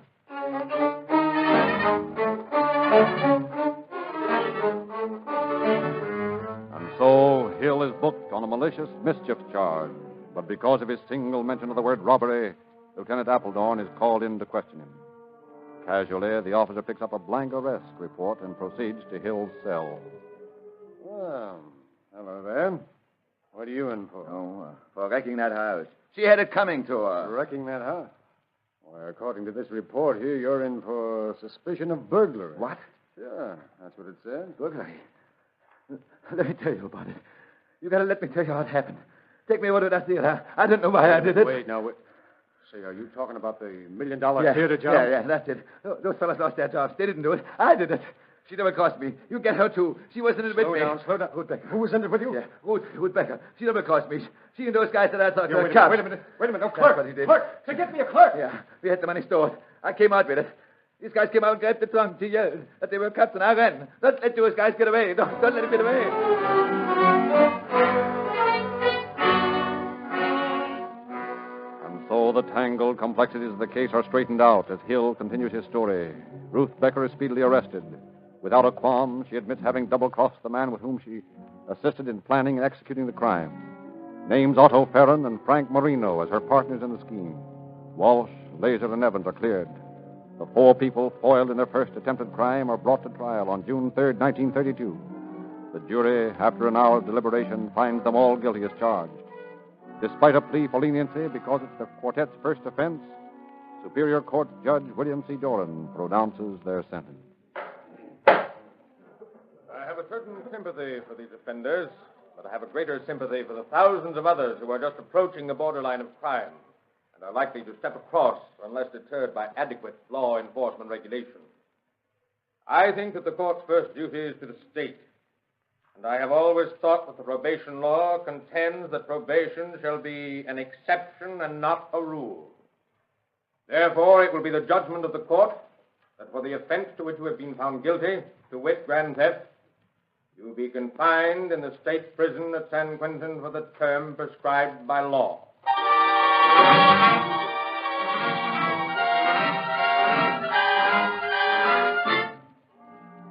Thus, by a strange twist of human nature, what might have been a tragic case of false arrest and imprisonment exposed itself because of a man's temper. And because James Hill mentioned that one word, robbery, he sent himself, as well as his accomplices, to prison to pay for their unhappy experience with crime as a business. Thank you, Chief Davis.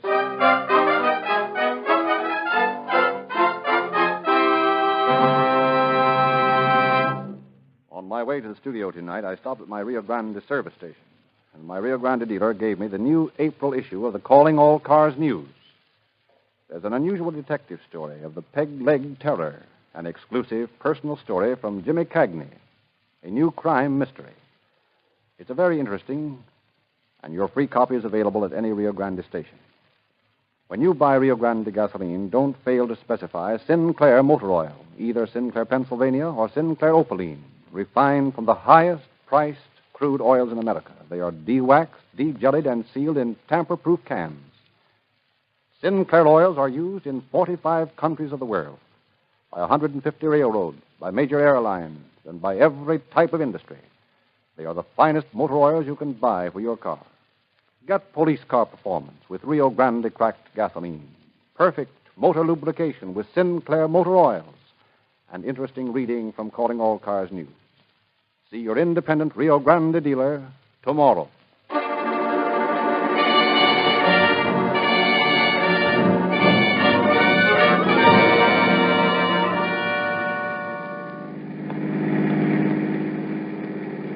Los Angeles Police calling all cars, attention all cars. A cancellation broadcast 175 regarding a robbery. Suspects in this case are now in custody. That's all. Rosenquist.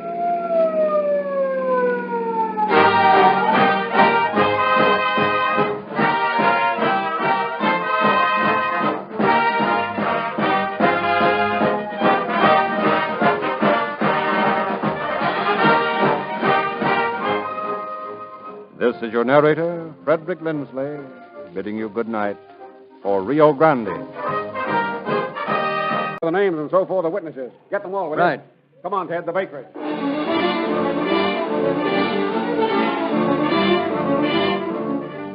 Speeding across town, Hurst and Cawthorn lose no time in getting to Baker's bakery.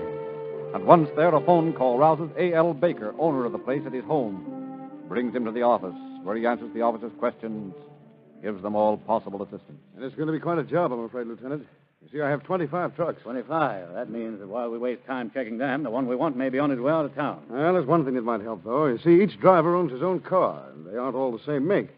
And also, some of them are in Riverside and others in Long Beach. That'll narrow the field down some. Yeah, some. It'll still leave plenty of them to run down and question, though. Well, here's a list of cars and drivers. We'll go over this together and eliminate all those that couldn't have done it. After that, I guess it's up to you gentlemen to finish the job. I think you're right, Mr. Baker. So before the night gets completely away from us, suppose we begin. Right. Well, now, let's see. Here's one who couldn't have done it. All right, check him off. And here's another. He's in Riverside. All right, check. Webb, I see. He's in Long Beach tonight.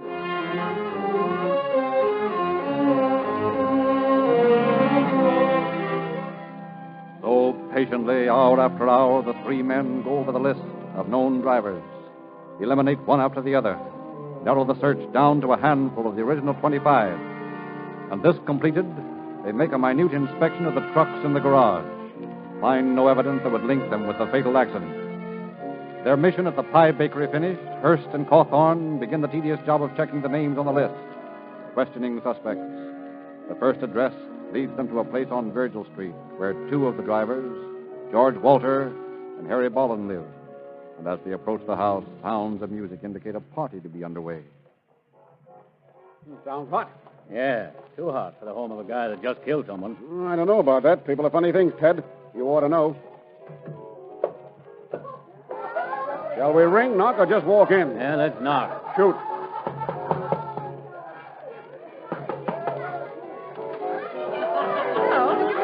Yeah, George Wall and Harry Bolin. They live here? Are they in? Well, we're officers, ma'am. We want to ask him a few questions. Oh, well, they're not here now. Not here? No. You mean they're running out on their own party? Well, Harry's here, but George isn't. Well, we'll talk to Harry then. Well, listen, I'll get him to come on outside and talk to you. I don't want no police putting the sour apple on my party. Hey, Harry. Yeah? Come here a minute, will you? Sure thing. Why not? What's on your mind? Say, listen, Harry, these cops want to talk to you about something. Take them outside and do it, will you? Well, I don't know what they want to talk to me about, but okay, what can I lose? Harry, have you a red Ford truck? Yeah, what about it? Did you drive it tonight? Not after I was through working. It's out in the garage. Let's take a look at it, huh? For why? Because somebody driving a red Ford truck killed a woman in a hit-and-run crash earlier this evening, and he hit a man, too. By this time, he's probably dead. Well, I've been here all evening. I still want to look at your truck. Okay, come on around to the garage.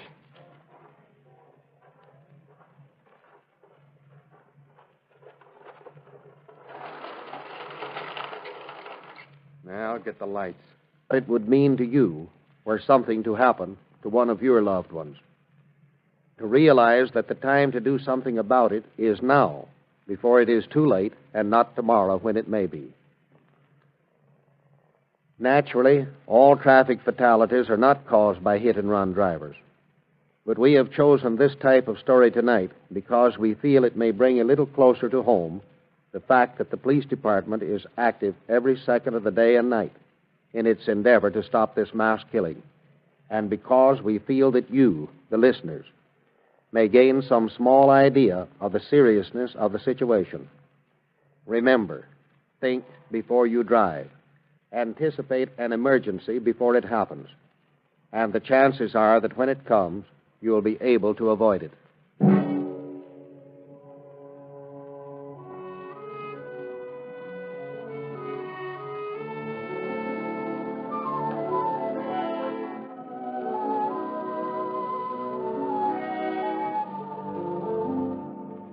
It is a warm July evening. 50-year-old Mary Combs and her swain for the evening, Robert Seymour, 43, decide to finish off an evening spent at the neighborhood theater in a fashion befitting the occasion.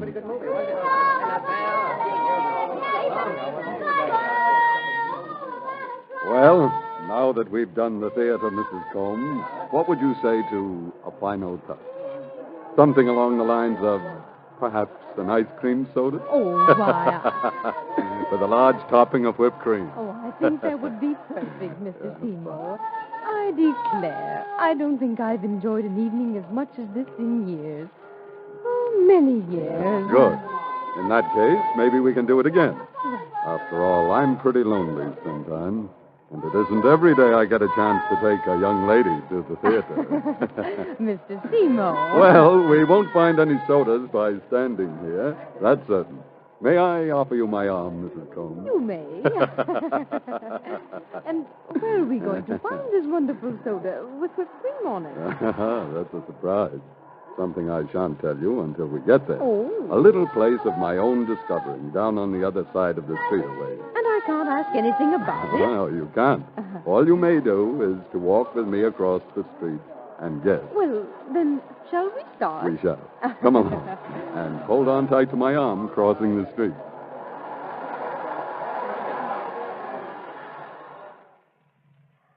Oh, you know, Roy, pictures like that make me feel all sort of funny inside. Like I want to cry. Only I want to laugh, too. Yeah. Yeah. Say, did you notice that old couple in front of us in the show, Roy? The way they kept kind of looking at each other? Yeah. That's them over by the corner. Well, I think maybe they must be in love, too, Roy.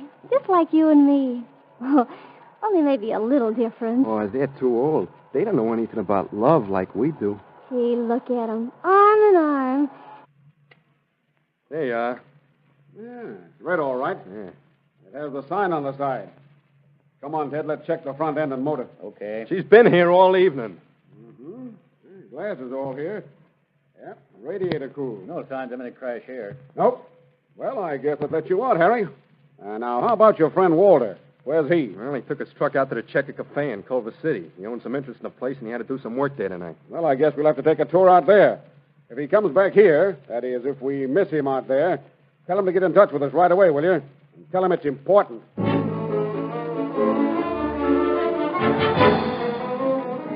And a short time later, Hearst and Cawthorn pulled to a stop in front of the Checker Cafe in Culver City. In spite of the lateness of the hour, a light inside indicates that someone is still about. Entering, they find a waiter on duty. Hey, George Walter here? George? Yeah, he's back in the kitchen washing dishes. You want I should call him? No, don't bother. We'll go back and see him. Come on, Ted. You George Walters? Yeah, that's right. So what? So I asked if your name was Walters, that's all. Well, you got an answer, didn't you? I'm getting sick of this place. Nothing but trouble all night long. My dishwasher walks out on me, and I got to do the dirty work. And a lot of other things, and then you start popping questions at me. Now, look, buddy, take it easy, will you? I didn't have anything to do with your dishwasher walking out on you. We just want to know a few things. You drive a red Ford truck? Right. For the Baker Pie Company, is that right? Right again. Well, we want to see it. Well, that's tough on account of it isn't around here. Yeah? Where is it? Well, I loaned it to a guy tonight. Who? His name's Paul, if it makes any difference. It might. You see, Walter, your truck ran down and killed a woman tonight and then drove off. Huh? Naturally, if you weren't driving it, your friend Paul must have been. What? Yeah, that's right, Walter. Well, I gave him the truck about 8:30 to drive to the brewery for some beer for a party I was having. And you haven't heard from him since? Why, no, of course not. Why, of course not? Well, I mean, just I haven't seen him since, that's all. Say, what's this Paul's last name? I don't know. Well, I'll tell you, Walter. We're going out and find this Paul fella. But just in case he comes in here with that truck, telephone us right away. Understand? Yeah. Yeah, I understand all right. If he comes back, I'll be here washing dishes.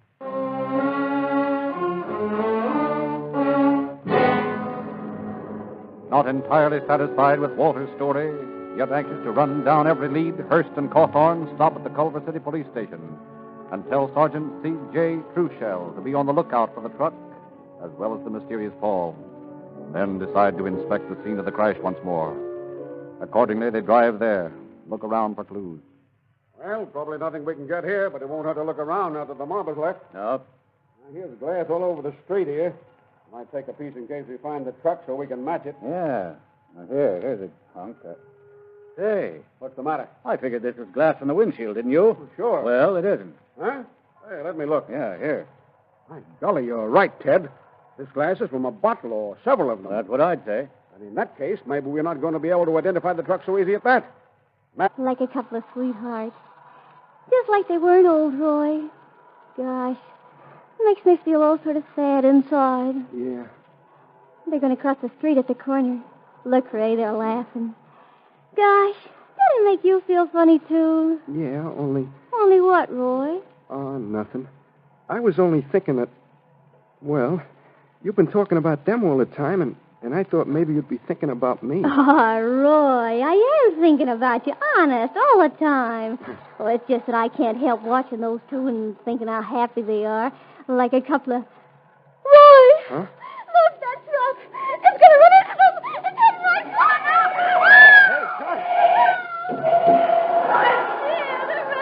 It doesn't even want to stop. Hey, you in that truck, you hit somebody. What are we going to do, Roy? We got to do something. Yeah, I guess maybe we'd better call the police. There's people going over there to help. Don't go over there, Roy. I couldn't stand to see them. They look so happy. Oh, it's all right, honey. Come on, we'll go in and call the police. Only you've got to stop crying, honey. You got to.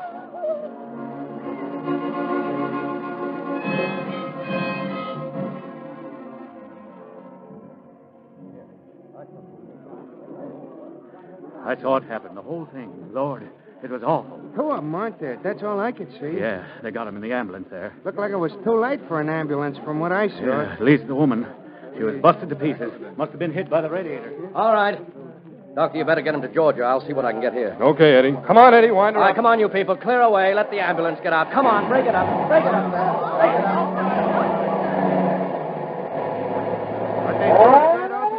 Oh, the man's still alive. Oh, gosh, that's awful.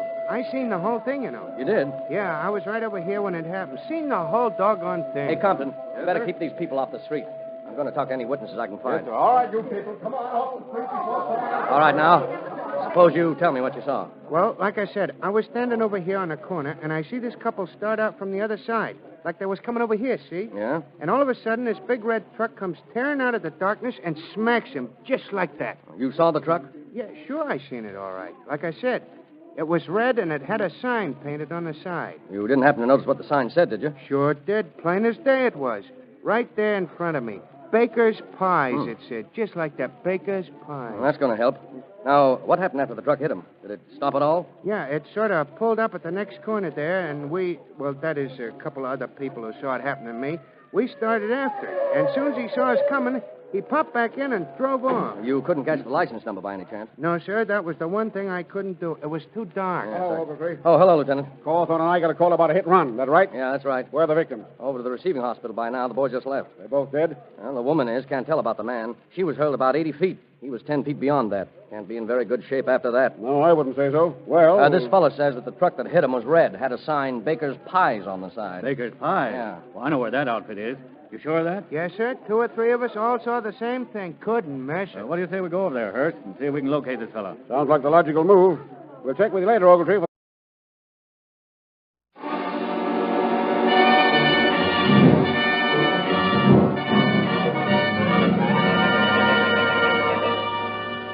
Calling all cars, the copyrighted program created by Rio Grande.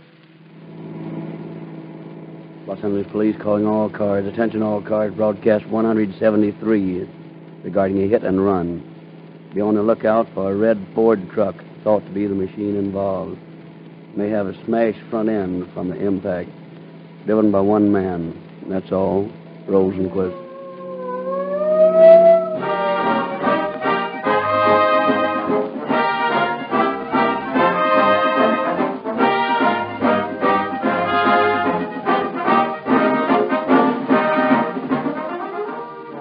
As a result of the 50 million mile test given Rio Grande cracked gasoline by your police cars and other emergency equipment, thousands of new motorists are now enjoying the thrill of police car performance. Here is a typical Rio Grande service station conversation. Well, I heard your Calling All Cars broadcast the other night, and here I am. Well, that's good. Glad you enjoyed it. Oh, that isn't what I mean. Oh, I'm grateful, of course, for the entertainment, but what I really want is some of that police car performance in my car. Well, that's still better. May I fill her up? Oh, about 10 gallons. That won't make a 50 million mile test, but it ought to mean something. You'll certainly be able to tell the difference. You know, that 50 million mile test by police cars is the most convincing statement I've ever heard about gasoline. That's the reason I came in here. Oh, I've been hearing about gasoline claims for years, but 50 million miles of actual driving by police cars, that sounds convincing. And it is convincing. Police officers drive harder, faster, and under more varying conditions than any other group of motorists. And so it means more when police officers overwhelmingly choose Rio Grande cracked gasoline. This gasoline powers more police cars, fire engines, ambulances, and other emergency equipment wherever it is sold than any other brand. It gives them, and it will give you, police car performance.